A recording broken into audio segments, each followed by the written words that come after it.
Agradezco mucho a Fede, a través de Ricardo, la invitación para participar en este foro y, por supuesto, a la Consejería de Sanidad de nuestra comunidad por ser tan receptivos, y a todos los que estáis aquí escuchándonos, que sois, como ha dicho Paco, los auténticos protagonistas. Muchas de las cosas que os voy a decir os van a sonar porque nosotros os voy a presentar un poco la visión de una unidad de patología compleja de esta comunidad, y nosotros hemos nacido pues de la mano de unidades de patología compleja de referencia, en concreto de la mejor que hay, yo creo, en España, que es la de Paco Climent y La Paz. Bueno, pues voy a insistir un poco más en lo mismo. ¿Cuál es la importancia que tiene una unidad de patología crónica compleja y cuidados paliativos pediátricos? Le voy a dar ese matiz también para tener la asistencia de un niño que tiene una enfermedad rara. Bueno, pues desde hace ya unas cuantas décadas, la mejora en la asistencia sanitaria, con los progresos también en genética y en la tecnología, pues lo que ha traído es unas mejoras muy significativas tanto en el diagnóstico como en la supervivencia de niños con enfermedades raras, que muchas veces son también niños que tienen una patología crónica compleja, van de la mano ambas cosas. Sabéis que son enfermedades poco prevalentes, muchas veces en un diagnóstico muy difícil, que por desgracia también se tarda más en la cuenta, y como veremos esto tiene una trascendencia, porque unido al diagnóstico, al nombre, va un pronóstico y va un tratamiento. Hasta hace no demasiado tiempo, porque esto es una rama emergente de la medicina y de la pediatría, hasta hace no mucho tiempo existía una atomización de los pacientes, es decir, al paciente se le dividía y se le veía, cuando iba al cardiólogo, pues se le veía el corazón, cuando iba al neumólogo, el pulmón, y pues con unidades como la de La Paz, de Paco, una de las cosas que a mí me enseñó cuando estuve con ellos fue que hay que verlo como una unidad, hay que hacer un manejo integral, no solamente del niño, porque el niño está en el seno de una familia, es el manejo integral del niño y de su familia, y no solamente de los aspectos médicos, sino también de una gran constelación de aspectos, el psicológico, el laboral, el económico, etc. Bueno, ¿qué pasa cuando en una familia surge el diagnóstico de una enfermedad rara en uno de sus miembros, en un niño? Pues eso es una conmoción para la familia. Es el momento donde ya nada va a volver a ser como antes, y eso lo sabéis muy bien. El momento donde todo cambia y además todo se va a transformar en problemas de muy compleja solución. Bueno, todos aquellos que lo habéis vivido sabéis que eso es una sacudida. Nosotros, cuando vamos a dar un diagnóstico, esos momentos sabemos que en unos segundos vamos a cambiar para siempre la vida de esas familias. Y a partir de ese momento, ¿qué ocurre? Porque esa es la puerta de entrada. Pero a partir de ese momento, para esa familia que nadie le había preparado para lo que se le va a caer encima, llega la época de los retos imposibles. Es decir, una serie de problemas, de montañas que escalar, que en su vida se habían imaginado que iban a tener que hacer frente, y además no tienen posibilidad de escapatoria. Es decir, tienes el problema delante y nosotros a veces que les llamaba, yo me acuerdo de la madre de uno de estos niños que decía que sois unos héroes, y me decía, no somos héroes, somos gente normal que tiene que hacer frente a problemas descomunales, queramos o no queramos, no los hemos elegido. En primer lugar, tenemos el reto sanitario. De repente vamos a tener que ir con nuestro niño muchas veces al hospital, va a ingresar este niño con una enfermedad rara, con una patología compleja, va a ingresar muchas más veces que las que ingresa un niño que no tiene estas enfermedades, y además suelen ser ingresos muy prolongados. Luego, además, las familias de repente van a tener el placer de entrar en contacto con la tecnología sanitaria. Es decir, muchos de estos niños con patología compleja son dependientes de tecnología, y estamos hablando de respiradores, de monitores, de bombas de infusión de medicamentos, de nutrición enteral. Es una tecnología compleja y de difícil manejo.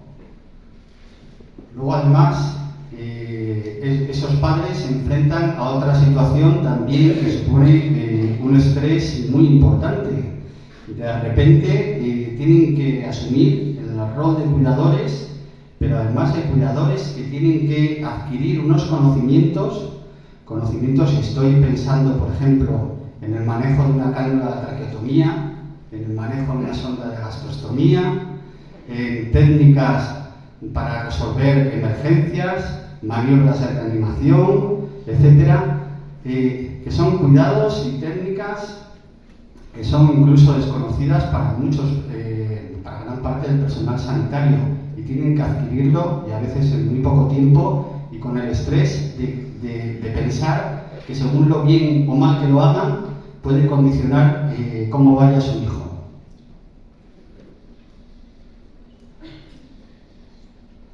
El reto laboral, pues por supuesto.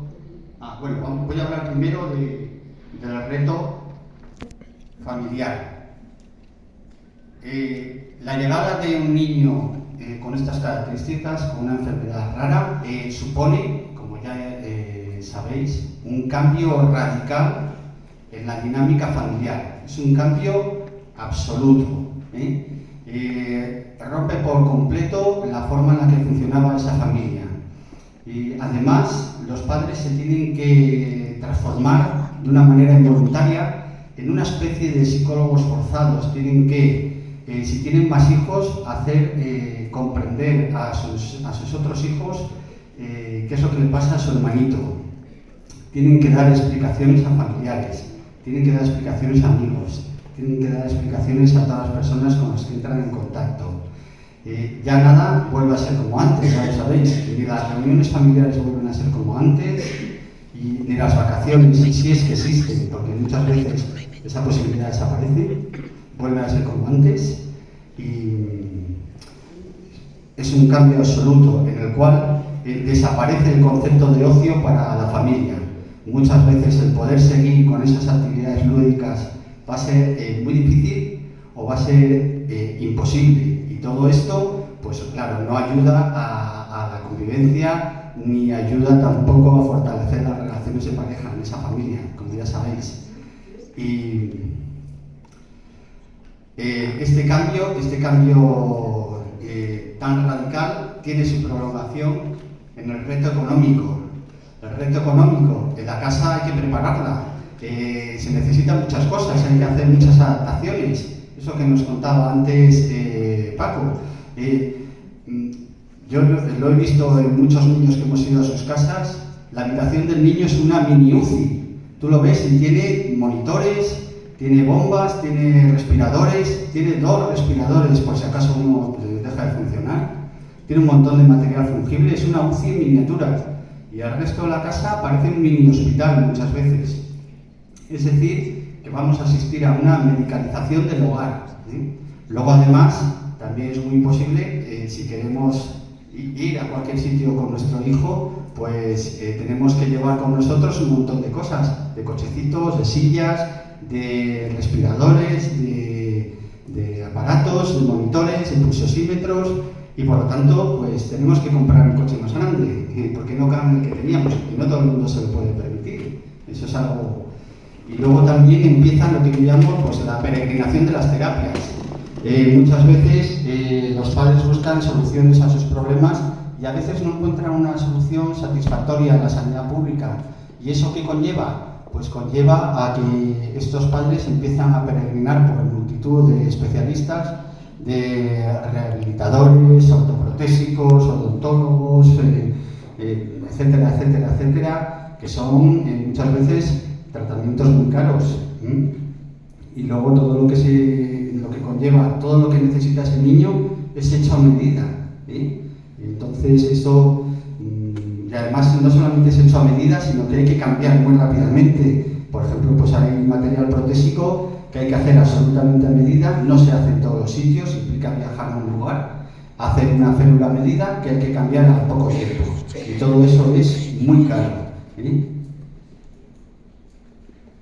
Muy caro, y además otro de los retos que hace frente a la familia es el reto laboral. Es decir, la llegada o la existencia de un familiar con una enfermedad rara, y en mi caso voy a hablar de los niños, claro, con una enfermedad rara. ¿Qué es lo que obliga a los padres?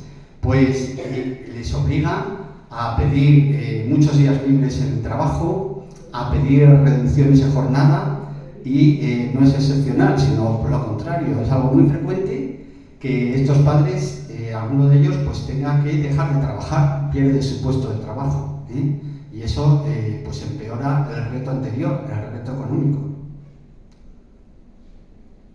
Luego, por supuesto, tenemos el reto social, es decir, todavía, aunque es verdad que yo he asistido desde hace unos años que no había absolutamente nada a lo que está ocurriendo en los últimos años, donde las mejoras a veces están empezando a ocurrir a un ritmo vertiginoso, y esperemos que siga y no se frene, pero todavía existen muchos retos sociales, y esta sociedad dista mucho de dar solución o de estar preparada para ayudar a estos niños y a sus familias. Y eso lo vemos en todo. Basta con salir a la calle, barreras arquitectónicas por todos los lados, el transporte público la mayoría de las veces no está adaptado para personas con problemas de movilidad. Cuando queremos que nuestro niño vaya a un centro educativo, pues hay pocos centros educativos que puedan ofrecernos docentes con formación para atender a sus necesidades. Y luego, cuando estos niños, si llegan a ser adultos y tienen un futuro laboral, ese futuro laboral de momento es bastante restringido. Todo esto preocupa mucho a los padres cuando tienen un niño con una enfermedad rara discapacitante, porque no pueden evitar pensar en el futuro y qué va a ser de ese niño cuando ellos no estén. Bueno, entonces, después de todo esto, esta problemática que no os he dicho nada nuevo porque lo habéis vivido, ¿cuál es el papel de las unidades de patología crónica compleja y cuidados paliativos pediátricos? Bueno, pues estas unidades yo creo que suponen un cambio radical, un nuevo paradigma de atención sanitaria. ¿Qué es lo que va a hacer concretamente? ¿Cómo va a ayudar a estas familias? Bueno, pues va a favorecer, va a orientar y hacer que los diagnósticos se hagan de una manera más eficiente. Una vez que se hace el diagnóstico, si ese niño también necesita un aparataje, una tecnología sanitaria, estas unidades muchas veces asumen los trámites burocráticos necesarios y se los ahorran a los padres. También les ayudan, les empoderan, y los profesionales que forman parte de estas unidades les ayudan a las familias a asumir el rol de cuidadores. ¿Cómo? Pues enseñándoles. Y muchas veces nosotros ya en nuestra corta asistencia a comunidad tenemos padres que han aprendido, que son muy expertos y que además tienen eso que hace falta para ser profesores y enseñar a otros padres. Y entonces es genial porque estamos creando una medio escuela de padres que enseña a otros padres. Y uno de los mejores representantes que tenemos es a Ricardo, que ya le hemos llamado en muchas ocasiones que venga a hablar con papás, porque pues estos padres que se transforman en auténticos expertos son una ayuda inestimable. Y por supuesto, que decir del apoyo emocional. La sensación que tienen muchas familias cuando se enfrentan a este problema, y sobre todo al inicio, es de estar solos ante el peligro. Entonces, eso es una de las funciones primordiales de estas unidades, la función de acompañamiento. Nosotros esta función de acompañamiento, en nuestra doble filosofía también de cuidados paliativos pediátricos, la extendemos a lo largo de todo el proceso, la continuamos también a aquellos niños que entran en situación de final de vida, la continuamos durante el fallecimiento y en el duelo, que sabéis que el duelo por la muerte de un niño tiene unas posibilidades altísimas de transformarse en un duelo patológico. Bueno, ¿por qué digo que es un nuevo paradigma? Porque cambia ya el centro de las atenciones, no va a ser el hospital, el que lleva la voz cantante no va a ser el médico, sino va a ser un equipo, y en ese equipo van a estar integrados los padres. Los padres y los niños son el centro de la atención y se valoran de una manera integral, son un todo y no se les puede dividir en trocitos. Y además los cuidados, siempre que podamos, vamos a priorizar la asistencia en el domicilio.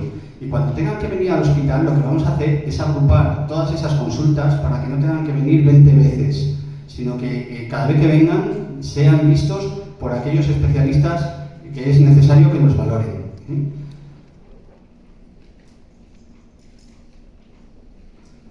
Bueno, además cada niño es un mundo. Eso nosotros nos lo tomamos literalmente. ¿Y qué quiere decir? Pues que hacemos un plan personalizado, con un traje absolutamente hecho a medida, pero además de un material muy flexible, porque lo que vamos a hacer es ir cambiando ese plan según vaya evolucionando el niño. Y no solamente hacemos el plan para lo que haya, sino que vamos a intentar anticiparnos siempre y prever las complicaciones que puedan ocurrir, y vamos a enseñar a los padres a enfrentarse a esas situaciones y a que aprendan cómo solucionarlas antes de que ocurran. Como he dicho, uno de los puntos claves es que los padres van a participar en la toma de decisiones, dejan de ser unos meros espectadores y son los cuidadores principales. Los cuidadores principales y participan, por supuesto, en la toma de decisiones. Bueno, es muy probable que la creación de estas unidades lo que haya contribuido es que a estos niños, estos pacientes, vivan más. Pero lo que es seguro, o sea, eso puede ser que sí, puede ser que no, pero lo que es seguro es que lo que se consigue es que vivan mejor, porque el objetivo fundamental es mejorar la calidad de vida de los niños y de sus familias. Y por supuesto, algo que aprendimos ya en los inicios y que nos enseñaron los que nos precedieron, como Paco, fue que hay que cuidar a los cuidadores. Los cuidadores son la pieza clave, y hay que evitar que claudiquen, y las familias viven en una situación de estrés permanente. Por lo tanto, hay que facilitarles todo aquello que necesiten, incluso asesoramiento profesional, y me refiero a terapias antiestrés, a valoración por psicólogos que les enseñen cómo manejar la ansiedad, incluso a tratamientos cuando sea necesario. ¿Y cuál es en todo esto el papel de los gestores sanitarios? ¿Cuál es el papel de la consejería y cuál es el papel de los gerentes de atención primaria y especializada? Pues es un papel protagonista. Para que se pueda crear una unidad de este tipo no hace falta una millonada de euros. Muchas veces consiste en aprovechar los recursos que ya tiene el hospital, pero sí que es verdad que hay que invertir. Hay que invertir y hay que dotarles tanto de recursos humanos. Recursos humanos quiere decir pues que tiene que haber una estabilidad laboral. No puede ser que se cree un equipo y se desmantele a los 6 meses porque los contratos sean precarios y esas personas tengan que ir a otro sitio y tenemos que montar la unidad de nuevo cada poco tiempo. Los equipos, por supuesto, tienen un carácter transversal. ¿Qué quiere decir eso? Que están formados por especialistas muy variados, no solamente por enfermeras ni por médicos. Tenemos trabajadores sociales, tenemos psicólogos, tenemos rehabilitadores, tenemos farmacéuticos, es decir, que se necesita muchísima gente. Además, en las unidades que estamos empezando es fundamental que el personal que trabaja en ellas tenga la capacidad de poder, o tenga la oportunidad, mejor dicho, de poder aprender. Esto ya lo comentaba Paco también, que en sus unidades todo el personal está preparado para, pues toda la gente de las unidades que empezamos, tenemos que tener la posibilidad de aprender. ¿Cómo? pues mediante estancias ya en unidades de referencia como la Unidad de la Paz, mediante la realización de cursos, de másteres, etc. También son fundamentales los recursos estructurales. Es verdad que no se necesita una inversión multimillonaria, pero tiene que haber por lo menos algo básico. Tiene que haber una consulta, tiene que haber un despacho, tiene que haber un sistema, un vehículo de transporte del equipo sanitario, tiene que haber salas de respiro, tiene que haber camas de hospitalización y luego es muy importante, dado que son niños con enfermedades muy complejas a veces y que necesitan tecnología y cuidados especiales, el soporte, si es posible, no es imprescindible para una unidad de este tipo, pero es muy útil el respaldo de una UCI pediátrica. Bueno, ahora os voy a contar la historia personal de nuestra unidad de patología crónica compleja del Hospital de León. Bueno, pues el proyecto, aunque lo he simplificado un poco, fue así. En primer lugar, como siempre que se empieza algo, hay que hacer un proyecto, y ese proyecto tiene que estar muy claro, donde se tiene que explicar muy bien cuál es el objetivo, cuáles son los recursos que se necesitan, y se tiene que enseñar a una gerencia y a una dirección del hospital, que es la que tiene que dar en primer lugar el visto bueno. A su vez las gerencias lo remiten a la Consejería de Sanidad y todo tiene que tener el respaldo oficial para poder transformarse en algo real. Nosotros nos rondaba en la cabeza dos dificultades. En primer lugar, nunca había salido un equipo médico del hospital a atender a gente en el domicilio, en pediatría por lo menos. Entonces no sabíamos si eso sería posible o sería una trama burocrática muy compleja de solucionar, y para nuestra sorpresa eso no hubo ningún problema. Tuvimos instantáneamente la autorización de la gerencia para poder hacerlo. Luego, otro problema que no veíamos solución era cómo conseguir un vehículo de transporte. Sabíamos por otras unidades de nuestra comunidad que los médicos y las enfermeras iban en coches propios o pedían el coche prestado a las unidades de patología de cuidados paliativos de adultos, y nosotros no sabíamos cómo podríamos solventar este problema, porque comprar un coche, eso parece muy complicado. Y la propia gerencia nos dio la solución. Hay un sistema de taxis que tiene el hospital, y ese sistema de taxis contratado para otras cosas, pues lo pusieron a nuestra disposición, y es el que traslada los domicilios al equipo sanitario. Luego tuvimos una implicación espectacular de la dirección de enfermería, a la cual desde luego le tengo que estar profundísimamente agradecido, porque tenemos un lujo que yo creo que en ningún otro sitio de nuestra comunidad se ha conseguido. Se implicó dirección de enfermería, las supervisoras de la planta de pediatría y de la UCI, y reclutaron un ejército de 5 enfermeras que se han ido formando en cuidados paliativos y en patología compleja, y que forman parte de nuestro equipo. Y luego la unidad se inició con 2 médicos. Uno que era yo, que venía de intensivos, y la más importante, que era una doctora, Alba, con formación en la unidad de cuidados paliativos pediátricos del niño Jesús, que era la que llevaba la voz cantante, y yo me encargaba más de los niños con dependientes de tecnología o con problemas más relacionados con la UCI. Pero bueno, enseguida aprendimos, yo de ella muchísimo y ella de mí. Luego, conseguir una consulta, conseguir despachos, dedicar 2 habitaciones individuales que tenemos como habitaciones de ingreso prioritario de estos niños, y el soporte de la UCI, pues eso no implicó ningún gasto, y estuvo muy bien visto y apoyado en todo momento por la gerencia y por la dirección, que nos puso todo tipo de facilidades. Solo nos quedan pendientes una serie de problemas, que son la atención a las situaciones de final de vida, que todavía está pendiente de resolver cómo poder autorizar a los equipos a que puedan salir a hacer una atención domiciliaria en cualquier momento del día. Hay disposición por parte del personal, pero lo que no sabemos muy bien son los trámites legales que se necesitan para ello, que son importantes. Y eso es yo creo que lo fundamental, la situación de final de día, y la autorización para que el busca esté activo 24 horas. Como os digo, todo el mundo es importante y nosotros tuvimos la suerte de que tenemos una supersecretaria que se llama Sonia, que nos gestiona la agenda, porque los médicos somos a veces un poco desastres en estas cuestiones que son muy importantes, y nos ha ayudado mucho a la hora de agrupar, de coordinar y de organizarnos un poco la agenda.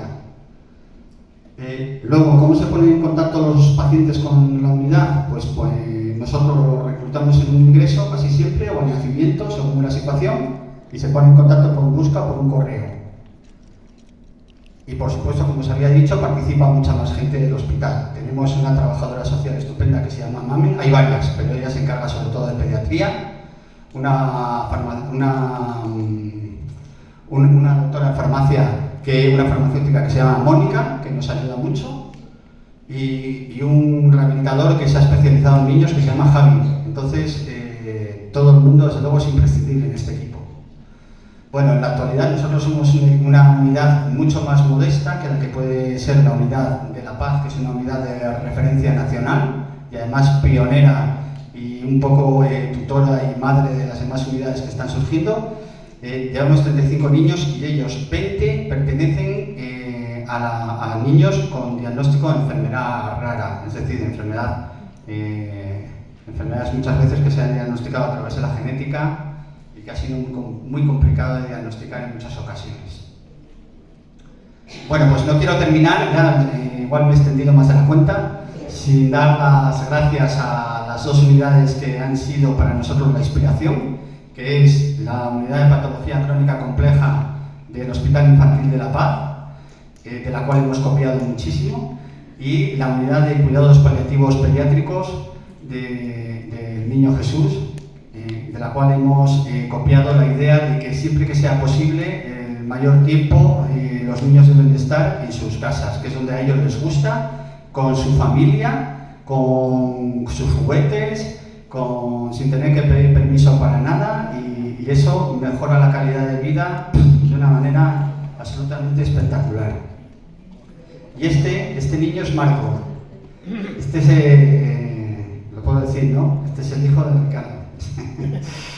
Marco lo pongo aquí porque Marco fue el punto de partida. Entonces, gracias a Marco, nosotros entramos en contacto con un padre excepcional, que es Ricardo, y entramos en contacto con un médico excepcional, que es el doctor Paco Climent. Y gracias a ello, pues en el año 2020 empezamos a andar de una manera, como digo yo, clandestina, pero en el año 2022 ya tuvimos pues el respaldo oficial de la gerencia del hospital, a la cual también tengo que agradecerle profundamente todo el apoyo que nos ha dado y que nos está dando durante todos estos años. Y nada más.